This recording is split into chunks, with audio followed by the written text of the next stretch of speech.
Welcome you all. This is I am Ramachandran. I'm going to discuss with the topic on fermentation and its types. Let's see in detail. So in this video, we are going to see about the definitions of fermentations and its types, solid state fermentations, submerged fermentation, continuous fermentations, fed batch fermentations. So these are all the types of fermentations we are going to see in this session. So fermentations is the word, it's derived from Latin fermentum that stands for boiling. Fermentation is the process of digesting certain substances that leads to chemical conversions of organic substances into simpler compounds. It has been widely used for the productions of a wide variety of substances that are highly beneficial to individuals and industry. Over the years, fermentation techniques have gained immense importance due to their economic and environmental advantages. Ancient techniques have been further modified and redefined to maximize the productivity. It has involved the development of a new machinery and process. Two broad fermentation techniques have emerged as a result of this rapid development. One is solid state fermentations and submerged fermentation. Solid state fermentations has been defined as the fermentations process occurring in the absence or near absence of free water. The solid state fermentation is another method of fermentations which is used for production of enzymes, which involves the cultivation of microorganisms on a solid substrate such as grains, rice, wheat, and other grains. Solid state fermentations employs natural raw materials as carbon sources such as cassava, barley, wheat, bran, sugarcane, bacassi. So this is the design of a solid state fermenter. It contains several pods like exhaust line and evaporation lines, door for raw material supply and inspections, liquid supply, spray nozzles, paddle type mixing devices, recovery for final products, aeration holes, and temperature controlled knobs. So these are all the components of a solid state fermenter. So the selection of microorganisms is the important factor in the fermentation process. So we carefully select the microorganisms which is used for the process. So particularly the bacteria, yeast, fungi, and some filamentous fungi also used for this fermentation process. In this same way, the substrate chosen is also very important factor to complete a successful fermentations. The substrate is chosen such as a way that is provide a physical support as well as nutrients to growing culture. So the applications of solid state fermentations is productions of industrial enzymes, production of biopesticides, pesticides, and in bio-leaching and in bioremediations. So these are all the steps which is involved in the substrate solid state fermentations process.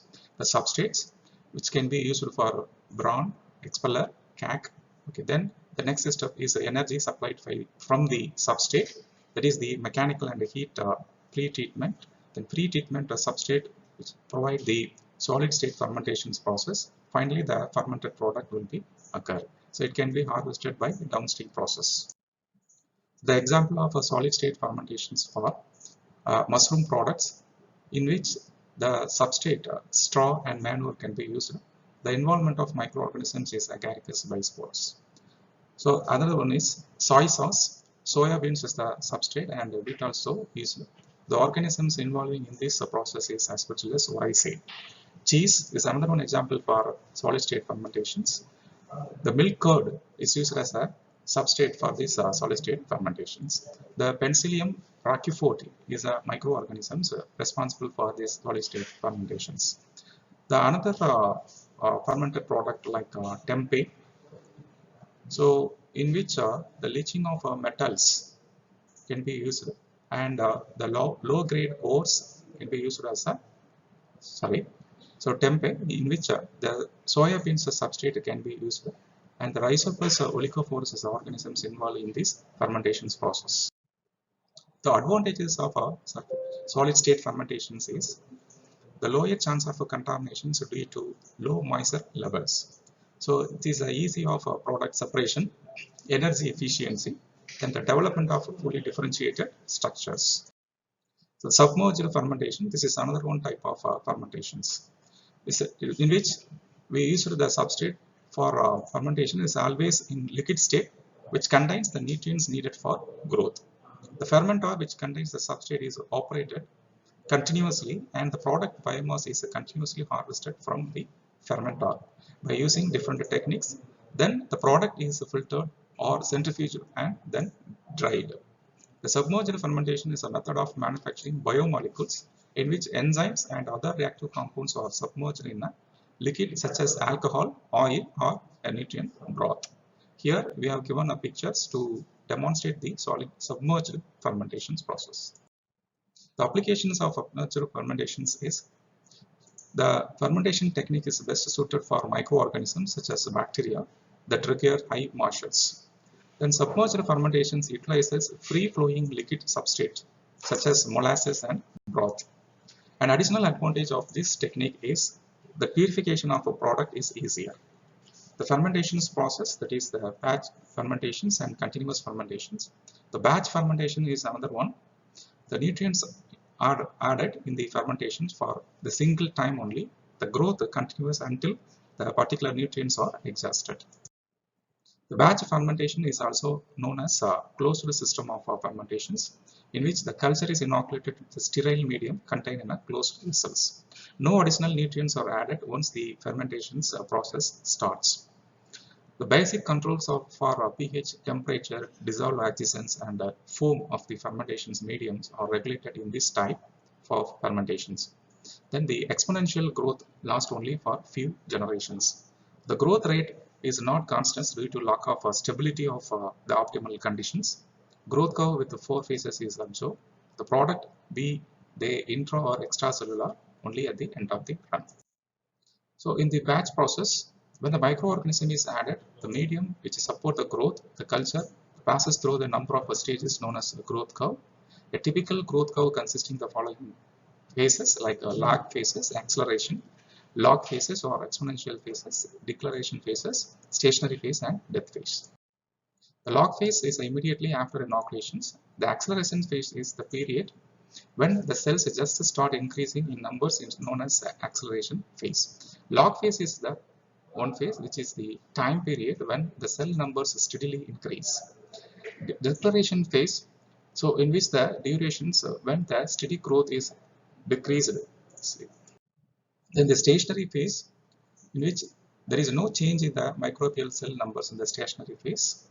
This phase is attained due to depletions of a carbon source or accumulation of end products. The death phase is a final stage of a cell growth, so in which the number of cells decreases steadily in the death phase. This is due to the death of the cells because of the cessation of metabolic activity and depletion of energy sources. Depending upon the product required, the different phases of the cells grown or maintained.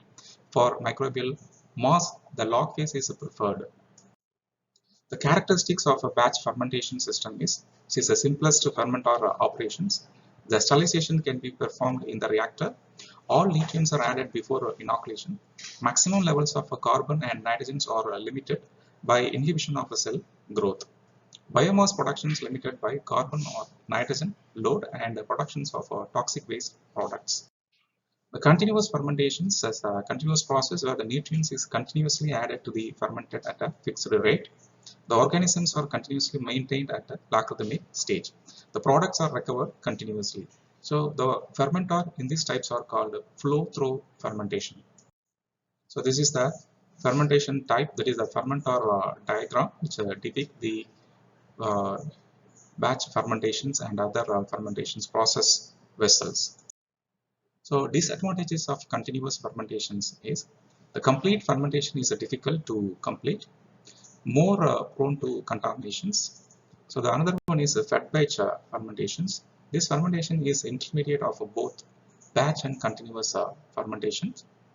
The sterile nutrients are added in these increments. So these are fed batch fermentations diagrammatic representations. Here we can see the product harvesting and the product formations, which can be monitored during the fermentations process.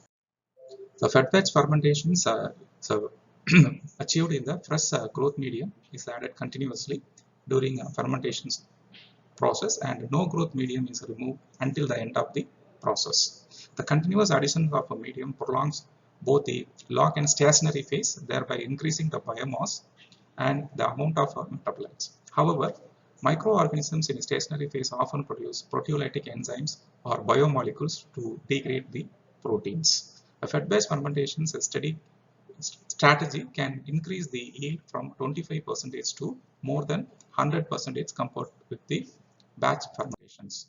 The reason for batch culture is to remove repulsive effect of a rapidly utilized carbon source, to reduce the toxic effect of some medium components.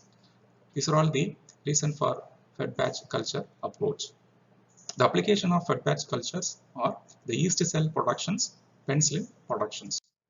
So in a nutshell, we learned what is fermentations, the types of fermentations, how to select the microbes and the substrate for a fermentation process, design of a fermenter, and advantages and disadvantages of the fermentations process. Thank you.